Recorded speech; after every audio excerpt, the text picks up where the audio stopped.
Hi guys and welcome to Bomb Anime. It's your girl Rika and Big Boy Sam here, bringing you another episode of I'm Standing on a Million Lives. You know what it is. Let's get right into it. Since we're getting right into it, let's get straight to Yotsuya. We caught him where we left off with him building those steps, and we saw him failing over and over again, and we also got a little bit of a backstory into what happened after he changed schools. And what we saw was him being alone, which obviously we already knew that, but we saw that the other kids just didn't seem to accept him at all.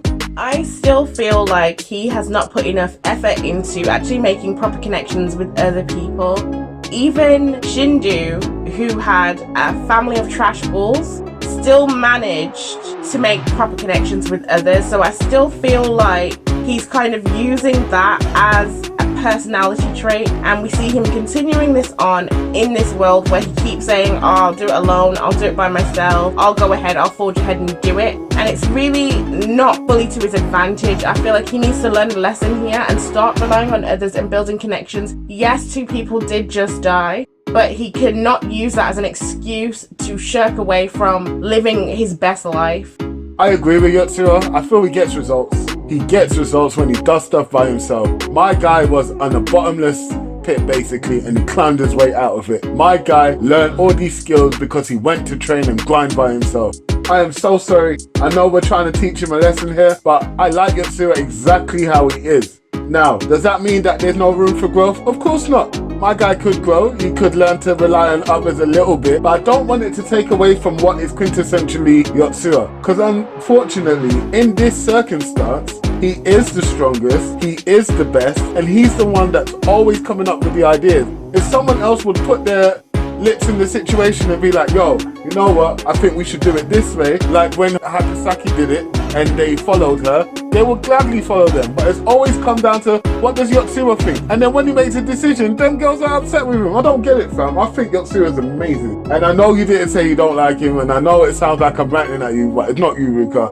Now, Yotsuya is actually my favourite character. I've already said it before. He is really great, but I think that he is losing something by not relying on others. I'm not saying he needs to rely on others either. I'm saying he needs to make real connections with other people, which he's not doing. And although, yes, he's great, you can see that he is suffering for it. He constantly feels alone. We saw this in, it was episode 2, when him and Hakasaki were alone and he went to go and train.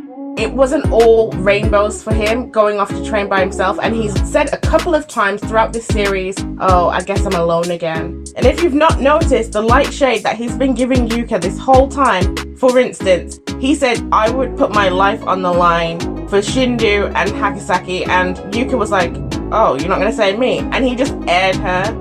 Like, you just see it constantly when he was thinking about the other people on his team in this episode. He only thought about Shindu and Hakasaki, and he totally ignored Yuka. Like, he's been doing it like he's just not effing with her, clearly. That's not true. He also thought about Captain Cavell. I'm keeping it real, innit? He also thought about Captain Cavell. He is obviously realizing as well that he actually is seeking real connections with others, something that he has been really denied and denied himself this whole time. You know what? You've got a point there. A small one, but it's a point. Because at the end of the day, in that episode when he was walking Yuka home, he was very awkward. When he was walking Hakasaki home, and this is all in the real world, by the way, he was also very awkward. He's not learned how to interact with people, especially members of the opposite sex.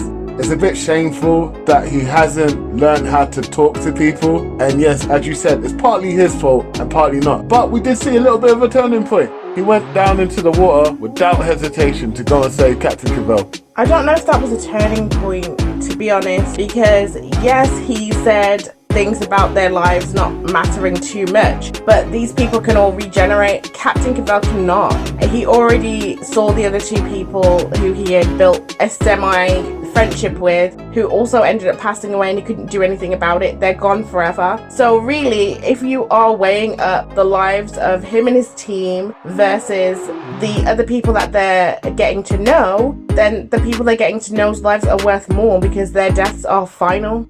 I mean, he does place value on lives. He said not all lives are equal, and so therefore they must have value to him. And he's correct. I don't know, man. I just feel for this guy. Like, he's an introvert, he's a loner, he wants to be by himself, and then now he's been pushed into a situation where he kind of has to bear the burden of the team because the team aren't pulling their weight, and it's kind of deep. I don't know. Some of you guys out there might know this kind of situation where you've got some coursework, you've done the majority of the work, but everybody gets praised. I kind of wish the other team members will kind of pick up. That's why I respect Captain Cavell, because she puts up as well. Them two had really great combos in the last episode. I'm just here for it. Yotsuya all the way. Okay, let's just get it over and done with. Big Boy Sama was right.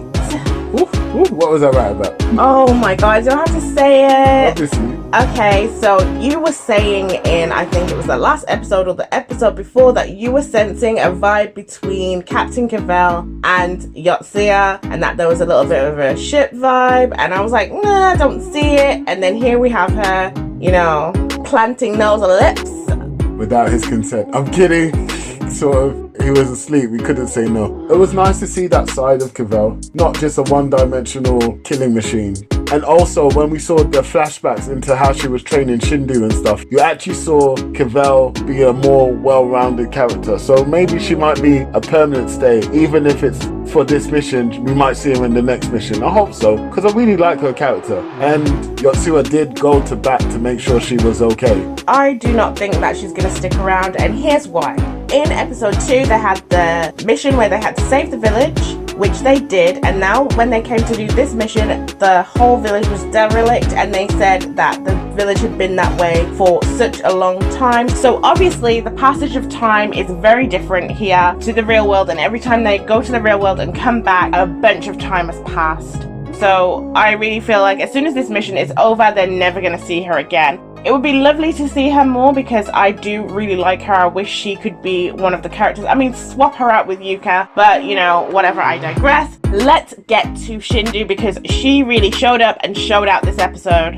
Yeah, she was performing feats I didn't even think were possible, bro. She was coming out like a warrior, and I'm glad she got to level 10. It's about time. You were the first one here, bro. You did a good job, got to level 10, and you showed that you can throw down too. I was quite happy with that development. Not only did she do that, but she took what Yotsuya said and incorporated it really well. We were saying the other episode that we were upset that people weren't going out and training like he is doing. But here we saw that although she's not training like he is, she is still retaining information, things that can help her and improving herself on the fly. So I was really happy to see this side of Shindu. It's about time we start seeing her do something other than wave her staff around. I was really sick of seeing that. I loved the way that she incorporated the warrior skills with the magic skills, the way that she listened to what Cavell had taught her and Yotsuya had said. She took information she'd learned about the game and the game master and used everything to her advantage, and she smashed it. And also we saw a really unfortunate side, which is